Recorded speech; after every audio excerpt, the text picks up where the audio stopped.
This will be an egg puzzle one day. Okay, so basically what you do with the comb is you will scoop food and put it in your cup. So the reason why these are two different feeding strategies is that selective feeding, you get more bang for your buck when you actually do get food in your mouth.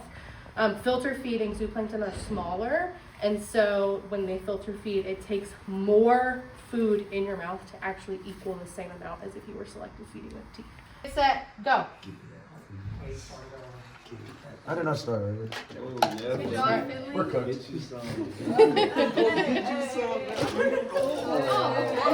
The whole thing. The cornflakes are bigger than the grill, yeah. I'll try some. Oh, come on. We had to decide with the real food. Oh, y'all got the good kind. Yeah. So, as you can tell, just a little bit, it was much easier with the comb, right, to eat than it was the toothpick. But if you caught as many beads as you did cornflakes, this would weigh more than the amount of cornflakes that are in here. So you get more weight, like biomass, by eating with teeth than you can. And the balls It's running away. It's running away. It's running. So y'all know what it is. They both say they know what it is, and then they go, I know what it is. I know exactly. I know what it looks like. I know the name too. Tell me what it is. Invasive? Native. Native? Say native. Native? Native. Native? Oh, I guess native. Native? Invasive. Invasive? Okay, it's actually native. Oh. Louisiana has our native lotus plants. The Native Americans actually eat their seeds. Yeah.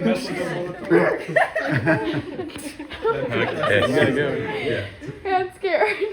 Wait. Not gonna hurt you. Yeah, what is it? It's not a lie. Just deep, real deep. Pokey. Can you describe the feeling to me? Just go do it. It's not real. All right, Ephraim, lock in. What the?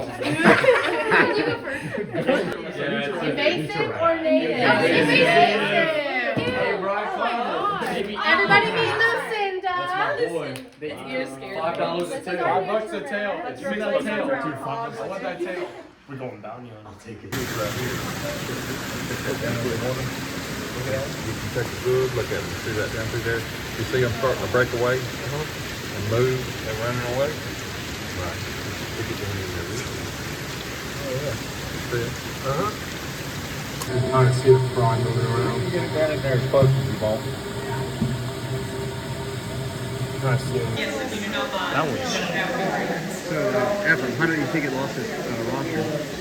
Either boating accident or maybe alligator.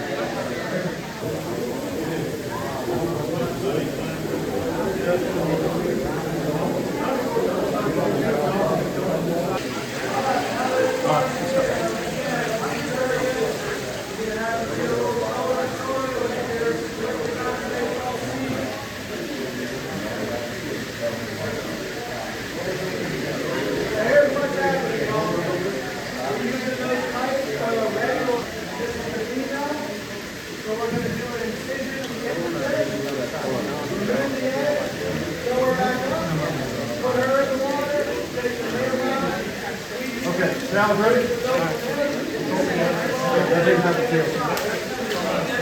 Okay, sound ready?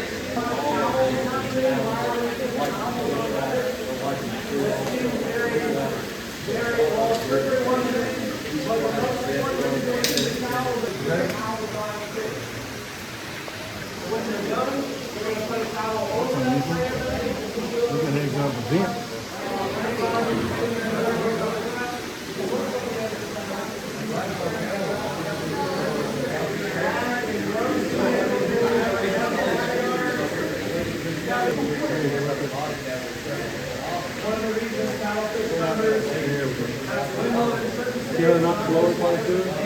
There you go. Gotta get the right pressure.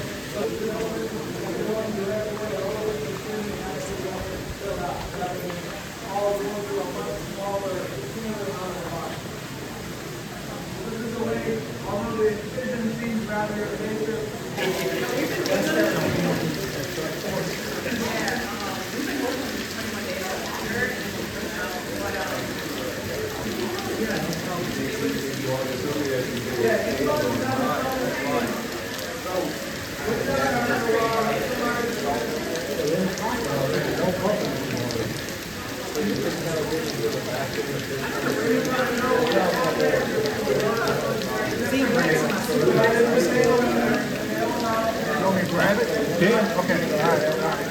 I got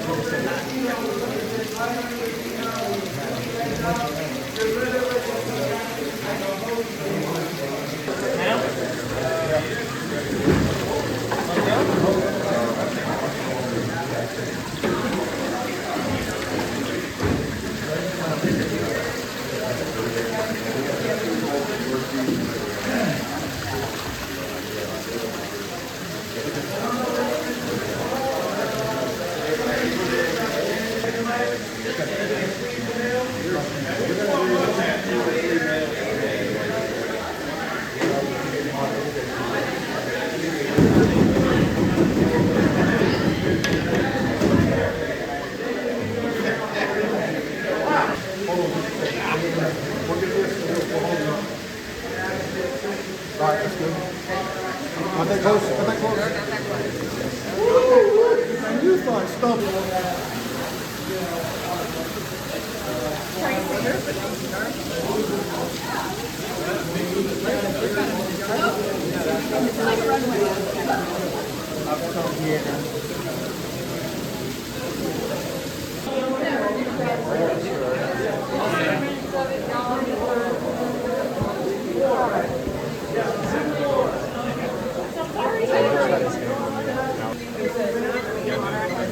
Yes, sir.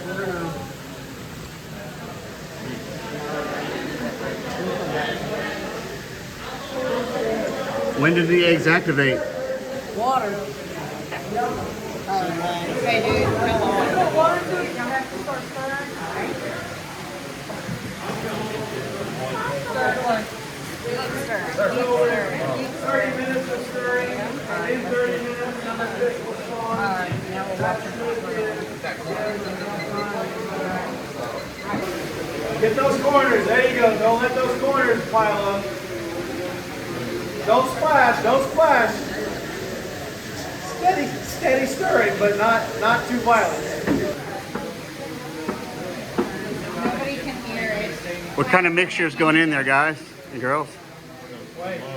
Clay mixture. Need a different one? So Rob, why do they have to add the clay mixture to the eggs? Because they can't stick together. The clay keeps them from sticking together. Why do we not want them sticking together? Because they Won't hatch. won't hatch. Yeah, they would get a fungus probably and die.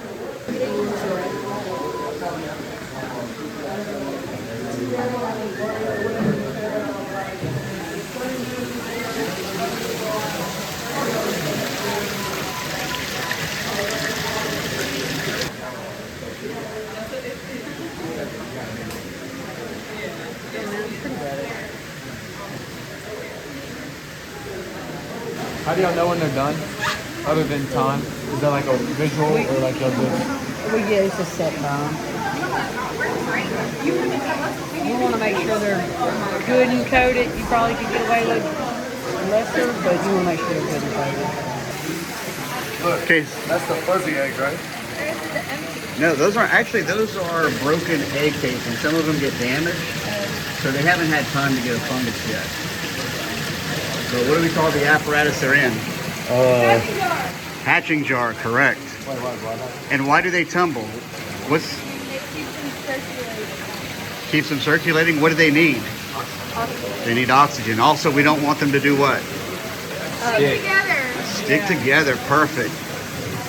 Nice. Sierra, smile.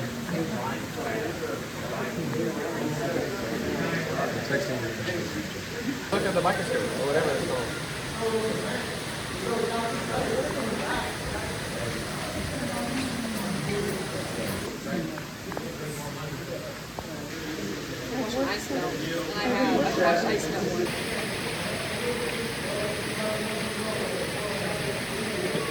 That must have been the bad eggs came out first.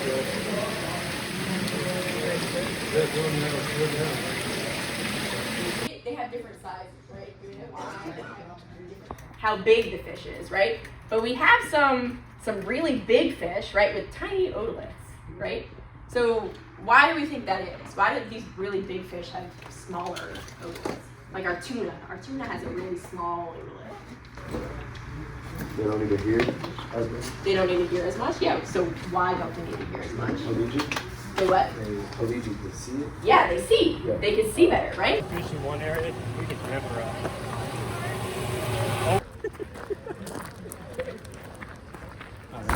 Like I say, everything is designed to where everything drains down into the center. And down here is the kettle in the center of the pond, which will come in here real quick. And the small wheel is what we call the top valve. And if you'll come down here and look, you'll see. Never even been this far, much less inside a pond. And when he gets here at about 4 the next morning, he'll open this bottom valve right here. And then, because it'll be drained as far as it can go. And then he'll bring it down from here. And then by the time everybody gets here to work, everybody gets here, everything gets rounded up, then we'll start coming in. And what'll happen is we'll get the water down to about in here, about maybe 3 or 4 inches down. And then he'll get in there with what we call a crowding screen. He'll start pushing in one direction, and then we'll start netting the fish up. All the fish are taken up there. Every net full is weighed for every pond, and then they do a 1 to 2 pound sample, count how many is in a pound or 2 pounds, whatever they want. And so that allows them to get a number, a survival rate out of this pond, and so it works out pretty good. It gets fast and furious for just a little while. Everybody, the trucks are waiting, everything's loaded up. Each truck is loaded, each tank is loaded with so many pounds per tank, and that driver has to know where he's got to go. He may have to go to 2 or 3 different locations. You know, one tank may go here, one tank may go here, one tank may go somewhere else. And so they have a long day, you know. So, but it's very interesting. And like I said, when it happens, starting from here till probably the end of May, it gets pretty busy, real busy. And y'all don't get fish that just dry up on like over there and they'll just be flopping or something? No, they all end up in here. Pretty much so. How long does it take to fill this cup? Probably about 3 days.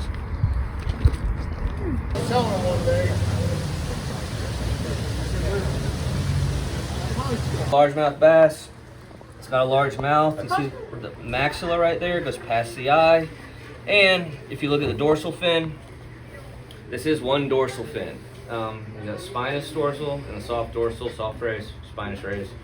The paddlefish, its namesake, the paddle, you know what this is called? Rostrum. Man, almost like learned about paddlefish all day. You know what it's for, right? For sensing things. Yep. You know, y'all could probably teach this at this point. This is really special. This is cool. It's a paddlefish skull. You can see that lattice work in there. They're actually studying that lattice work in the rostrum for material development. Because we look at nature, how things are working in nature, we copy a lot of that stuff we build. So material scientists are looking at that because it's a very light structure. It's super strong. Because this is ossified cartilage. They're cartilaginous fish. They have cartilage all through their body, but in their head, it's hard. It's ossified. It's not really bone, but it's like cartilage that turns into bone. But it's important up here to have heavy, strong structure, so they do invest that in their skull to make bone. We work our way down. See the dorsal fin way back here. The bass is way up here. They have very different habits in their life.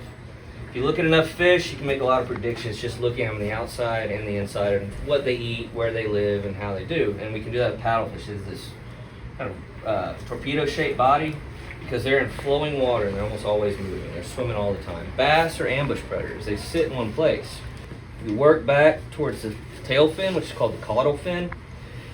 Paddlefish have a really cool one. It's called a heterocercal caudal fin.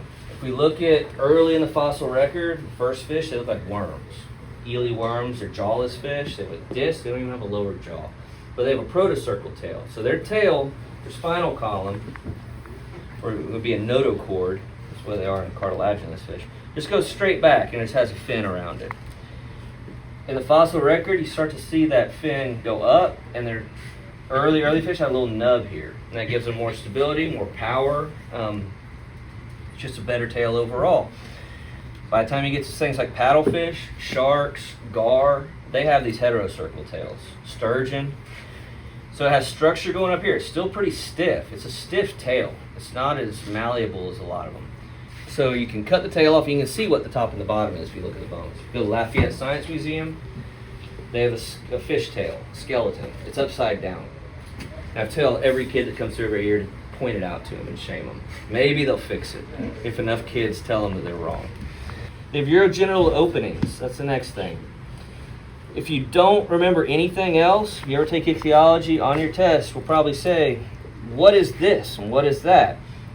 They poop out the front and pee out the back. Just remember that. That's the opposite of what we're used to. Fish are like that.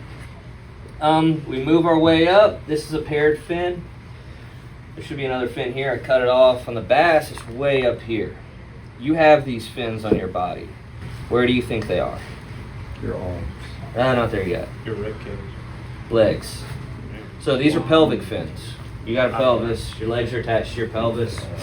These are pelvic fins. This bass has a pelvis. Same as you. Your arms are pectoral fins. Hooks on your pecs. Same muscles, same structure. We work our way around. Talk about paddlefish eating. So paddlefish are filter feeders, right? When they're adults. They suck food in this big old mouth. They're swimming around. If you ever go to Audubon Aquarium, or if you're ever in Chattanooga, Tennessee, go to the aquarium there. The Tennessee State Aquarium is the finest freshwater aquarium in the country, and they have paddlefish. You can watch them swim around eating. It's really cool. They pull plankton in. They're sensing those plankton with their rostrum. They pull them in, and they get caught on the inside of these gill rakers. See, it's like a fine-tooth comb, just like a baleen whale. They're ambush predators. So they're sitting. There's something swim by, crawfish, fish, a bird, a rabbit, whatever. They open their mouth, create a pressure differential. The water sucks in really fast, and they can close their mouth and grab it and flush out. Their gill rakers are much bigger. They're like fingers. Really cool thing in the digestive system on the paddlefish is a spiral valve. That's what this is called. It's basically an intestine, right? But we cut it open, and you can see it has these lines in it. If we looked at it, it's like a slide, like a spiral slide going down. Why would they have a spiral slide in their intestine? It's longer for the food to get through. Yeah, and why is that important? You need to digest it. Yep, you get more nutrients. So I have this really long intestine inside of me. It takes, a day for food to get through me. It's taking its sweet time. I'm getting nutrients. If this was a straight shot, it would just pass through. They'd have to eat a lot more. But now it's taking its time. They're pulling those nutrients out every step of the way as it spirals down. If we look at a bass, they don't have a spiral valve. It's just a straight intestine. So y'all know what this is? The heart. That's the heart. And this heart is a funky heart. I think it has fat on it, but we took a smear of it to look at it under a microscope, see what that is. It should be clear, or it should be just a dark red thing with all these spots. I think it's fat.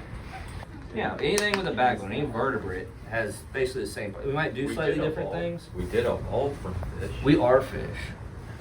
I can't really even define what a fish is. Truly, if you pinned me down and said, tell me what a fish is or whatever horrible will happen to you, I'll try my best, but there is no set definition of fish. They're pretty much what's between worms and land animals.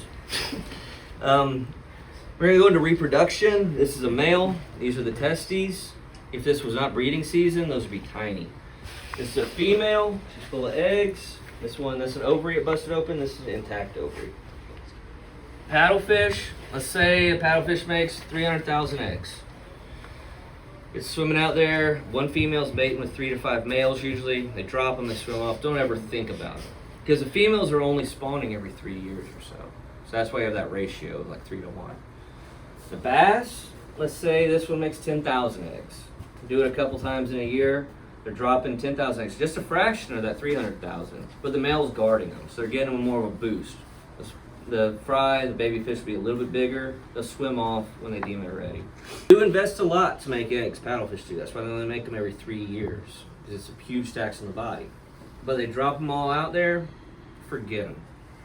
These guys invest a little bit less in making eggs. They do it twice a year maybe. But they're investing some time as a parent. Those other fish that are really good parents that grow the babies up, they invest even less.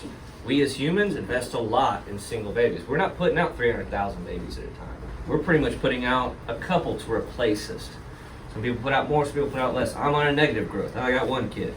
But in its lifetime, this fish that could lay millions of eggs, well, it's a male, but a paddlefish that could lay millions of eggs really only needs a couple to replace it. It needs one to replace itself and one to replace a mate over its whole lifetime of spawning. So those millions of eggs, it only needs a couple to survive to adulthood to be a zero growth. Same here, they only need a couple babies to survive. So in the end, in the wild, most fish, when they have babies, a tiniest fraction of % live to adulthood. Most of them die.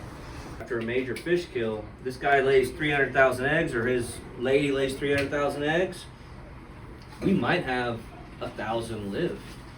Could have 100 live to adulthood. Even if we had 10 live to adulthood, that's a huge number. So fish can repopulate areas after fish kill amazingly fast, much better than we can do it any day. Bass, we track it in bass all the time. We have these Hurricane Ida, Laura, these droughts. They hit, kill a lot of fish. Everybody freaks out and says, you need to stock fish right now. Because in people's minds, we put fish in that are that big. If we put in 10,000 fish that big, they think they can go out in their boat the next day and catch fish that big. That's not how it works. It takes a couple years. But while we're throwing all these fish that are this size in, the fish that survived, all you need is 2 bass to make it. They're making babies. They put out 15,000 babies. There's nothing to eat them. They repopulate it so well that the next year we go out and do our sampling, we find tons, record numbers of baby fish that were born a year ago. And they're going to be record size. They're going to be much larger than they would have in a normal year because there's no competition. There's nutrients everywhere and food everywhere. And we could track those fish that spawn the year or two after a major fish kill. We could track them years down the line, because they're going to be larger than the other fish that came after them, and there's going to be more of them. When it's this big, it doesn't really have natural predators other than like boat motors. An eagle can't get it. You might see one that an eagle tried to get. It's just going to scar it. Alligator, maybe, but these are usually in deep flowing water. You're not going to see a lot of alligators where these are usually. They don't have a lot of predators. They don't need a lot of armor. What they do need is a lighter body that can swim all the time and not take too much energy. So over time, it made more sense, they were selected for, to not have these heavy tank-like scales. You can have the temperature right and the light right, daylight hours. But if you don't get the flood pulse, they won't swim. So they like a flood pulse usually in mid-February. When the water temperature and the daylight's just right, it tells them swim upstream. So they're hanging out down in Lake Arthur, low in the system. They feel that pulse coming. And we found it's best to catch them late. You have flood pulse, and where we are by Inepique, we want to get on the tail end of that pulse. If you go too early, you only get males. The males swim up and they wait for the females. If you go too late, you get all females. So we got it this time. We hit it just about right. I threw back 1 female. I think we got three males for every female. We hit it almost perfect. But we can't have years where the flood pulse is off. There's no flood pulse. If it's a really hot year, a really cold year, timing's off. If that timing's off, they don't make a spawning run. And that whole year class won't have fish in it. And we can see that when we look at paddlefish populations. There will be year classes that just didn't reproduce. Are paddlefish found in rivers? Yes. Does that mean bull sharks can eat them? They could, yes. That would be a predator of paddlefish. And we're actually seeing bull sharks. We're tracking carp, the invasive carp, the big ones that jump. And some people are tracking bull sharks too. And we pick up bull sharks that were tagged in Galveston and the Atchafalaya River all the time. There's bull sharks all over the place, y'all. Don't be scared. We have good paddlefish populations here because we have enough places that are connected where they can swim upstream and spawn where they want. If we go to China, they declared the Chinese paddlefish extinct, I think, in 2020. And that's mostly due to the Three Gorges Dam and their major dams they put in. They dammed them away from their spawning grounds. So if we dropped a dam in the Mermentau River, these would, over the years, die out. A lot of places in like Missouri and Oklahoma where they do grow giant paddlefish, you'll see like world record paddlefish coming out of there. It's because they're stocking them. They can't make it to their spawning ground. So they have to spawn them like we are here in a hatchery, put them in a lake, and they might try to run up, but those lake females never make eggs. They don't get the triggers to spawn.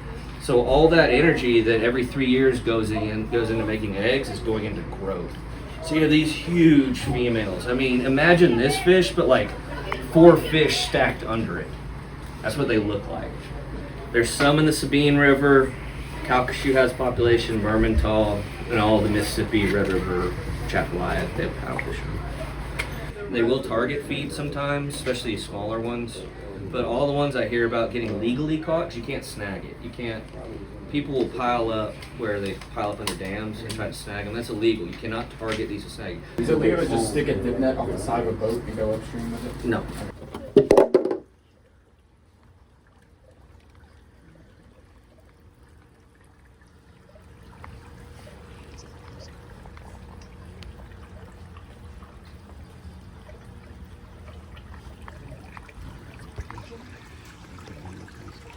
No, in the tank itself.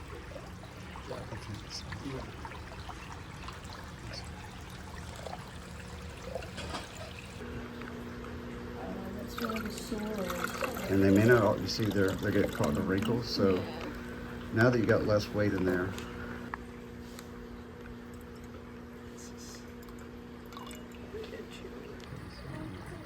Okay, go ahead. There we go. You're terrible. There's a few more in there.